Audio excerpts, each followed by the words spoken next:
का जन्म भी हुआ हिमाचल, जहाँ पार्वती की रूप है। तो सती पार्वती को पूर्व ज्ञान था उस जन्म का कि पति का हमने विरोध किया, उस विरोध के चलते हमको मन जल के मरना पड़ा। सती अपने पति का बात नहीं मानी।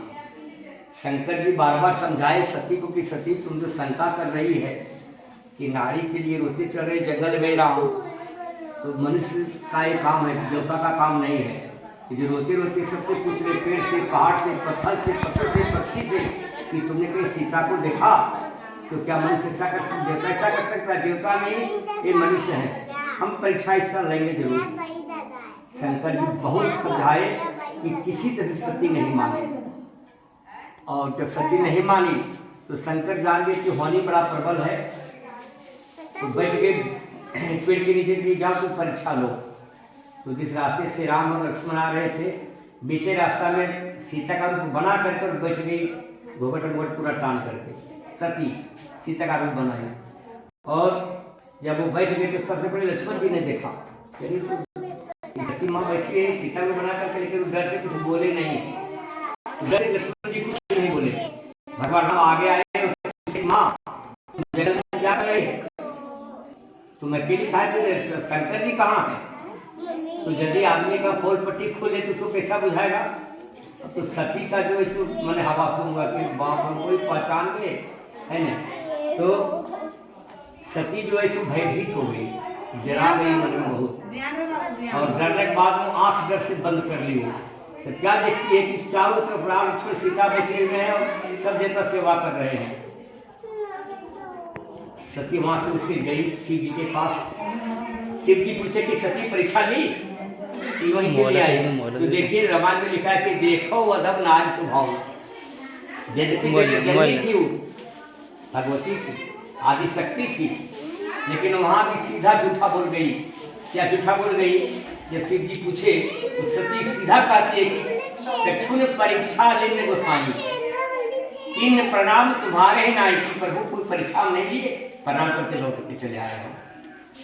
शंकर जी ध्यान करके देखे तो सब रहस्य जान गए। शंकर जी मन में प्रतिज्ञा करते हैं कि इस शरीर से हमको कभी भेंट नहीं हो, इस शरीर को कभी हम जीवन में स्पर्श नहीं करेंगे, क्योंकि सीता का रूप बनाई और सीता मेरी माँ है ना। तो आकाशवाणी के धन है शिव जी प्रतिज्ञा करने वाले। सती बहुत उसकी, प्रभु आपने क्या प्रतिज्ञा किया कहिए तो। शिव जी बोले नहीं। गए कैलाश पर, अखंड उनका समाधि लग गया वहां पर। एक दो दिन हजारों साल बैठ रहे तपस्या में, सती वही बैठी रही। उसी के बीच में क्या घटना घटता है कि उनके पिताजी दक्ष प्रजापति नाम था उनका, सती के पिता का नाम। तो सती दक्ष प्रजापति का यज्ञ हो रहा था, तो दक्ष प्रजापति शिव जी से बहुत जलते थे, बहुत दाह करते थे। कारण क्या था? एक बार देवताओं की मीटिंग हो रही थी, तो वहां जब दक्ष प्रजापति गए तो सब देवता खड़े, शिव जी खड़े नहीं हुए, बैठते रह गए। तो उसको बड़ा हो गया गुस्सा कि हमारा दामाद हमारा इज्जत नहीं करता है, तो बहुत दाह करने लगे। तब जब वहां होने लगा तो न्योता सबको दिए, लेकिन शिव जी सती को न्योता नहीं दिए। लिखता है वहां पर रामायण में कि पिता के घर, गुरु के घर, पुरोहित के घर, अपने जाने में कोई संकोच नहीं है, लेकिन जब कोई उत्सव वहां पर हो, जब जागरण हो, शादी विवाह हो, तो बिना बुलाए कहीं जाना नहीं चाहिए। तब सब जा रहे थे जतवाले विमान में चढ़ चढ़ के दक्ष के यहाँ। तो सती पूछी कि प्रभु क्या हो रहा है? कल तुम्हारे पिता जगह कर रहे हैं, तो सब लोग बोले हम भी जाते हैं। लेकिन देखो सती निमंत्रण नहीं मिला, तुम नहीं जाओ, मेरा बात मानो। सती हट कर लेकिन हम जयबे करेंगे। शंकर जी सती को भेज दिए दूरदन के साथ में। जब गई सती वहाँ पिता क्या है अपना, तो जैसे दक्ष प्रजापति देखा सती को, आँख लाल लाल करने लगा। और बहन 27 बहन थी सती, 27 बहन थी सती, 27 बहन थी। अश्विनी भरणी कृतिका स्नेखारे उठी जिसका लिखा उसका भात पूरा भात 27 बहन थी लोग। तो सब बहने बड़ा कमरे देखो देखो बिना बोले आ गई, ऐसा नहीं करना चाहिए। लेकिन माँ का दिल होता है बहुत कोमल। सागर मिली भले एक माता, माँ बहुत भगिनी मिली बहुत मुस्कुराता। बहन लोग बड़ा हंस करके मिली और हंस करके मिली। सती को बड़ा पुरुष देखा कि कहीं सती जी का पूजा नहीं हुआ था, यहाँ पूजा किए ना हम भी, तो पूजा किए सबसे पहले गणेश जी का, तब पूजा किए सूर्य भगवान का, तब पूजा किए विष्णु का, तब पूजा किए महादेव का, तब पूजा किए भगवती का। तो सभी का यहाँ पर भाग लग गया, सबका अधिकार यहाँ हो गया, है ना, सबका अधिकार हो गया। नवग्रह का पूजा किए, बजरंगबली का पूजा किए, तो सभी देवता आकर के हम बैठ गए। तो जब मंडप जब गई सकी तो देखी कि शिव जी का पूजा कहीं पर नहीं हुआ था, तो गुस्सा चढ़ा और वही क्रोध में आके यज्ञ कुंड में गिर गई वो, और जल करके छार हो गई वहीं पर। जब जल गई हो तो शिव जी को पता चला, तो शिव जी कार्तिक मुख नाम का राक्षस तैयार किए वो अपने मुंह से। इसलिए जब राक्षस वहां गया और दक्ष पर का मस्तक कर दिया, तब कीर्तिमुख पूछा कि प्रभु हम अब खाएंगे क्या, हमको अब तैयार किए। कहा जो मेरे ऊपर चढ़ेगा मेरे मस्तक पर वही तुम खाना, और जो कोई आदमी सीढ़ी पर चढ़ा हुआ खा जाएगा तुम उसी पर सवार हो जाना। इसलिए सीढ़ी पर चढ़ा हुआ प्रसाद जो होता है वो होता है निर्माल्य, माने अशुद्ध होता है, उसको खाना नहीं चाहिए। लोग जाते हैं झारखंड धाम देवघर में जाते हैं, पेड़ा ले लिए बगल में, साक्षी दाना ले लिए, चीवा ले लिए, क्या कहता है करके बोले प्रसाद को क्या वह चढ़ता है क्या, नहीं चढ़ता है। शिव जी पर जो प्रसाद चढ़ता हो जाता है निर्माल्य हो जाता है वो प्रसाद, तो कीर्तिमुख राक्षस वही खाता है। इसलिए शिव जी पर चढ़ा हुआ कभी कदापि नहीं खाना चाहिए, किसी को भी हम भी नहीं देते हैं। तो वही सती जाके जन्मी फिर हिमालय के यहाँ, नाम हुआ पार्वती। नहीं करेंगे, पार्वती नाम हुआ। तो कुछ जब सियानी हो गई ना, तो जो नारद जी आए और कहे कि जरा बाबा देखिए इसका दिन दशा नक्षत्र क्या है। तो नारद ने हाथ देखा, हे राजन, हे हिमाचल, ये तो जगदम्बा जगत जननी माँ है, इसको जो करेगा अजर अमर हो जाएगा, लेकिन इसका पति कैसा होगा, मसान घाट में रहने वाला, नंगा धड़ंगा रहेगा, है ना, परिवार और घर को कुछ नहीं रहेगा, उसको ऐसा पति मिलेगा। ऐसे इसके हाथ में जो है हस्तकर हस्तरेख ऐसा रेखा इसके हाथ में है। तो सती पार्वती समझ गई मन में कि हमारा पति तो वही है, शंकर जी सब वही गुण उसमें है। तो कहा कि माँ हम तपस्या करने चाहिए पति के लिए। सती चल गई, पार्वती चल गई और बहुत कठिन तपस्या की। उसका ऐसा तपस्या धरती पर आज कोई नहीं किया। एक साल में एक बेलपात खाती थी। कौन बेलपात? जो पेड़ से गिरता था, टूट करके जो पेड़ से गिरता था बेलपात, एक बेलपात खाती साल में एक बार। इसलिए भगवती का नाम, दुर्गा का नाम हुआ अपर्णा। अपर्णा भगवती नाम हुआ भगवती का, उसी बेलपात खाने से। तो बहुत दिन तपस्या होती और तपस्या करते करते आ गया भादों का तृतीया। तब भादों का तृतीया अगर किसी से सुनी थी कि यह व्रत करने से बड़ा पुण्य होता है, तो सबसे पहले इस धरती पर पार्वती ने ही हरिताल का व्रत किया। और इस व्रत के प्रभाव से जो है तो शंकर जी प्रसन्न हो गए और शंकर जी पति के रूप में मिले उसको। हरिताल का व्रत का मुख्य सार यही है। तो वही पार्वती पूछती है कि भगवान बताइए कि कौन मने विधान है जिसमें करने से अभय फल की प्राप्ति होती है। शिव जी कहते हैं पार्वती तुम तो स्वयं हरिताल का व्रत की तुम हमसे पूछती है, तो सुनो हम बताते हैं।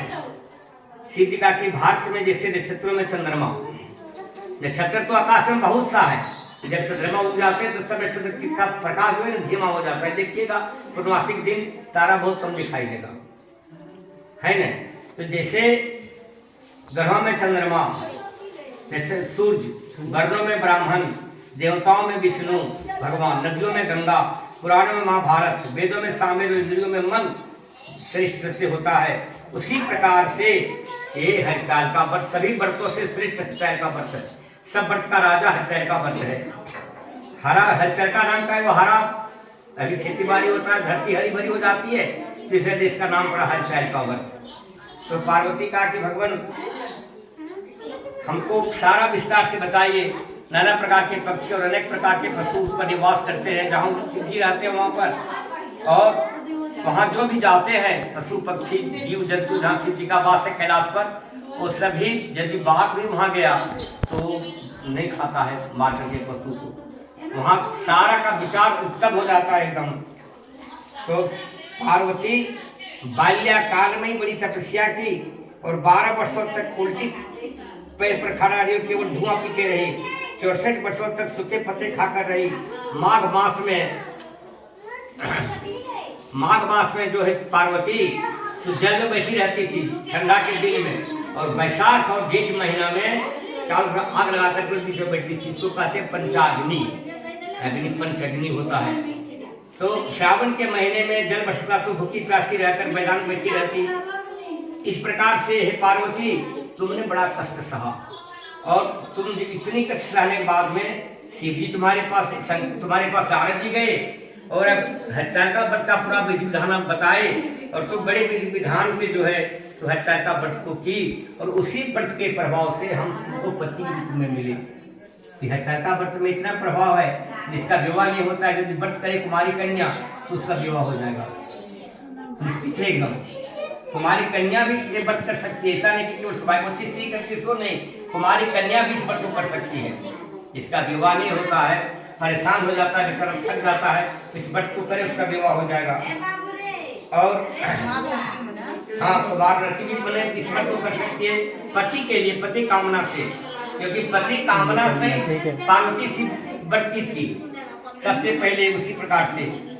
तो इसमें कोई संशय नहीं है। पार्वती एकाग्रचित होकर के जो इस व्रत को करती है, जो नारी, वो कभी वैधव का उसको दुख नहीं होता, कभी विधवा नहीं होती, उसका मतलब सौभाग्य रहता है, घर में धन संपत्ति पुत्र पुत्रादि की वृद्धि होती है, घर में का कल्याण होता है।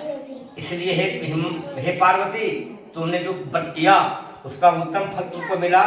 अब इसमें जो है तो क्या क्या नहीं करना चाहिए, सो इसमें मुख्य चीज वही बताते हैं, क्या क्या इस व्रत में नहीं करना चाहिए। सबसे पहले जो है सो कहता है कि नहीं कर सकता है हत्याका व्रत। पार्वती बोले कि हे नाथ आपने तो बनाया, इस विधि को बताइए कि क्या विधि विधान इसको करने का है। शिव जी बोले कि पार्वती समस्त स्त्री जाति जो भी हैं वो अपने जीवन की भलाई के लिए इस व्रत को करे। जो स्त्री अपने सौभाग्य की रक्षा करना चाहती है वो हत्याका व्रत को जरूर करे जीवन में। कहा कि केले का थम बनावे, उसमें रंग रवन करे, कपड़ा बांधे से मंडप बनावे, उसमें कपड़ा चादर से मंडप में बांधे, चंदन आदि का छिड़काव करे, फिर शंख भेरी मृदंग आदि बजाते हुए भाई बंधु जमा अपने मंगलाचार करे, और शिव जी पार्वती की प्रतिमा को स्थापित करे। वहाँ मूर्ति को रखे, मूर्ति नहीं है तो जो रखते भी उन्हीं का रूप है बालू। बालू नहीं, शिव पार्वती साक्षात है। फूल चढ़ावे, सुपारी चढ़ावे, नारियल चढ़ावे, और जमेरी, नींबू, लौंग, अनार, नारंगी आदि जो फल मिल सके इकट्ठा करके भगवान पर अर्पित करे। उस ऋतु में जो फल मिलता है, जो फूल खिलता है इस ऋतु में, जैसे भी फूल खिलता है, धान आपका है, जैसे काशी का फूल है ना, ये सब चढ़ाना चाहिए जरूर। एक शंकर जी को बड़ा प्रिय है, तो ये सब चढ़ावे। और हे शिव रूपिणी, हे मंगले, सभी अर्थों को देने वाले हे देवी, शिव जी को नमस्कार करे। हे शिव रूपे सदा आपका कल्याण हो। हे ब्रह्म रूपिणी आपका नमस्कार है। हे सिंह वाहिनी, संसार के भय को दुख दूर करने वाली तुम जो है इस कामना के पुत्र के लिए जो पूजा करे। हे पार्वती मुझे राय और सौभाग्य सभी प्रकार की चीज मिल जाते हैं। तदंतर विधि पूर्वक कथा सुने और ब्राह्मण को वस्त्र, गौ आदि दान देवे। इस तरह स्थित होकर स्त्री पुरुष दोनों एक साथ बैठकर पूजन करे तो अत्यंत फल प्राप्त होता है। फिर वस्त्र आदि से देकर संकल्प के ब्राह्मण को दान दे। जो स्त्री इस प्रकार पूजन करती है वह सब पापों से छूट जाती है और उसके 7 जन्म तक सुख और सौभाग्य प्राप्त होती है। जो स्त्री तृतीय दिन व्रत न कर अनभक्षण करती है वह 7 जन्म तक बंधा रहती है और उसको बार बार विधवा होना पड़ता है। वह सदा दरिद्र, पुत्र शोक से व्याकुल स्वभाव की लड़ाकिनी सदा दुख भोगने वाली होती है और उपवास न करने वाली स्त्री अंत में भूल नरक में जाती है। मांसाहार करने से बाघिन, आज के दिन जो औरत मांस खाएगी वो पहले दिन में बाघिन होगी। दही खाने से बिल्ली, मिठाई खाने से चिट्टी और कुछ खाने से मक्खी होती है।